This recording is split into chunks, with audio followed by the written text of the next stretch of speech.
Everybody, I'm back with another video, and this video is going to be looking at Tottenham, where they're currently going wrong and how they can improve tactically and with a few new signings for the summer. So let's get right into it.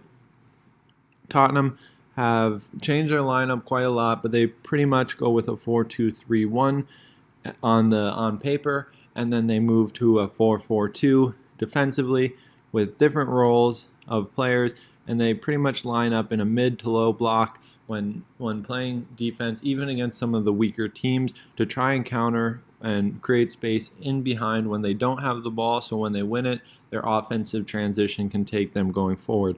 So now a few of the issues arise in their central back pairing, and two players that I think they could really target and potentially get if the money's there and they can convince these players to come to Tottenham and play for Spurs is Upamecano from RB Leipzig, and if they're trying to stay in the Premier League, to a player who's proven in the Premier League, I think Sancho from Leicester could be a great signing as Tottenham look to really make their mark and establish themselves as one of the big six clubs as they're seen as on paper. But with signings like this, these are two players a big six club in England should be able to get, and I think it would solve a lot of their defensive problems. And if we just take the two center backs out that we have now and put these two players in, I think already the team looks a lot better. And even with one of these players in alongside Sanchez or Alderweireld or any of the other center backs they have at the moment, one of these two players would be a huge step up from what they currently have. And now, when we think about what Jose Mourinho has done, he's played in a 4-2-3-1 or a 4-4-2 defensively. And some of the other successful managers around the world, when they do this, it's usually a high pressure and really taking advantage of the transition moments of the team. And with these transition moments, like if we look at a team like Liverpool, who have done very well in transition and pressing, we can look at the types of players they've recruited. They have high work rate and high pace in behind. So Tottenham, they're holding midfielders, and Ndombele and Højbjerg, and Ndombele more of a box-to-box midfielder. I think he's got great potential. He would stay for me. Højbjerg has played well despite the problems at the club. He would also stay for me. And then we would have to look at players like Bale. Then we have Dele Alli. Even players like Bergwijn hasn't lived up to his full potential. Lamella's been in and out of the team. Lo Celso's, he struggled with injury, and Sissoko's getting older. So these three for me, Bale, Dele Alli, Sissoko, they would have to go, clear up some money, bring some money in, to then bring in a player like Jack Grealish, and they would really have to push to get him away from Aston Villa. It'd be a huge transfer, a huge price tag associated with him. But if Spurs are a big six team and really trying to compete for the title, these are the players they're going to have to bring in and spend some money. He's proven in a system similar to Spurs and Aston Villa, so he would be a great fit to then complement players like Son and Harry Kane and even Lucas Moura from the wide area and in moments of transition. And he's really good at holding the ball up and then creating something in behind for players like Son and Lucas Moura running in behind Harry Kane.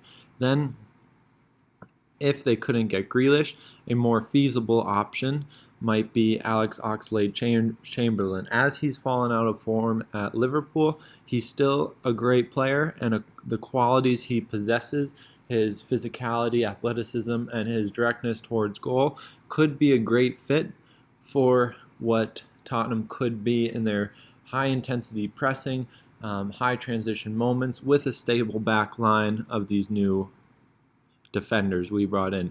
And if they couldn't get Oxlade-Chamberlain and they wanted to move to more of a positional play model, using possession as a tool to progress the ball, a player like Isco from Real Madrid would then be another great option for them. So these are the players looking to transfer in. Probably Grealish would be my number one. He would be the main target after sorting out the center back problems. Isco would be number 3. So it would go Grealish, Chamberlain second, Isco would be a backup. But these big players are players they would have to get, and they would also have to keep players like Harry Kane and Son. So this is what we were talking about with some of the struggles defensively with their 4-4-2 or 4-2-3-1. They play very spatial oriented, and they try to be okay without having the ball, even against weaker teams. But oftentimes the work rate isn't there, the moments of transition aren't there, and in possession they don't create much when they do have the ball, and they don't create space in the right areas and use the ball deliberately. So with the ball, we can see how Tottenham line up and how they could line up a little bit if they look to play out from the back. And we have our back line. We have a left-footed fullback, which is a huge help on one side.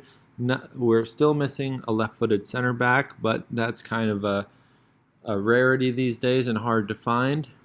But with Ndombele as the 8, I think he shows great potential to be able to come back to form the double pivot, attract pressure, and then this would open up space for Harry Kane to move into the half space across the defenders and force the defenders to jump and allow players like Lucas Moura to run in behind and players like Son to come from a deep area and run into. But as we keep moving forward, if we see how a team could line up if they get their 2 or 3 summer signings, with Grealish being the huge one as an attacking option going forward, and the players they would be selling, Dele Alli, Sissoko, and players of this stature, I think they would be able to get him, especially if they clear up Bale, Sanchez, and Alderweireld. These players, I think they would have the money to do it, but in a 4-2-2, they would have more players in the central 3 corridors with inverted wide players, and they'd line up very well against a positional play model with 2 players in the front line looking to press. They'd be able to cut the field easier, use their cover shadow to block the 6. The center back on the ball would then be more likely to be isolated. There'd be more diagonal compactness within the team, if we see here, so the ball will be forced into ineffective areas. The fullback may be forced to come deeper, and then this is the moment when they would be able to press with players like Lucas Moura, Son, even Grealish, Ndombele, and Højbjerg supporting the press in behind. So I think with these players coached in the right instances and being able to use the physical qualities that are there to then play a high pressing game could be super dangerous and could be the key for Spurs to get back on track and have a successful campaign next season, or even to end this season successfully. And now playing with players like Grealish in a 4-2-2, and Ndombele and Højbjerg are the 2 holding midfielders, and now we have player Grealish and Moura in each of the half spaces in advanced areas. We have Reguilón, Doherty, and then our 2 new central defenders, and we have these players there in the first line to attract pressure, be consistent on the ball, not give away any easy mistakes, but then be well coached to make decisions that correspond with how the team wants to move forward. So we have our width created through our fullbacks, which opens up the wide areas in more advanced spaces. And what this would do was it would allow a movement from players like Grealish to then just to shift out wide, virtually unmarked, depending on how the defense responds. If the defense responds with a jumping, this leaves space for Harry Kane in behind, or more likely Son in behind. So with this, there would be very intentional movements and rotations by the players. Double width created, a mid-range pass would then be on. But with the double pivot, they'd have more security in transition and in possession of the ball. So with their 4-man back line, 2 holding midfielders, and now they have players in their front 4.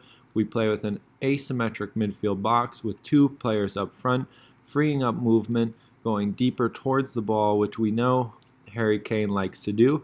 Harry Kane can come deeper, and if he attracts a center back to jump, he can too Son running behind, which is what they've been doing under Jose Mourinho. That has kind of lost its flair because they have no plan B after this. But with Harry Kane dropping between the two midfielders, this will further pin the midfielders and make space for Lucas Moura or Jack Grealish.